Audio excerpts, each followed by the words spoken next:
अस्सलाम वालेकुम दोस्तों, मैं सिंगर शफीक शहजाद और सारे प्यारे भाई फरूक बलोच शोरकोट तो और जिशान हैदर शोरकोट तो उन्हें दी नजर डोड़े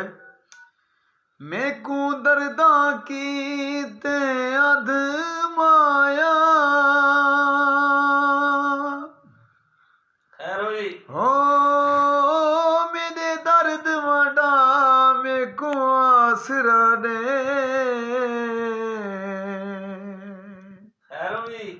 हो मेरे उजड़े पुजड़े हाल उते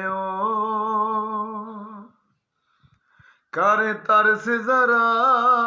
मेको आसरा दे जीवे चा पर्दा बे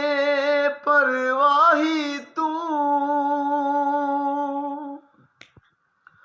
हो मेनो फेर निगाह मेको आसरा दे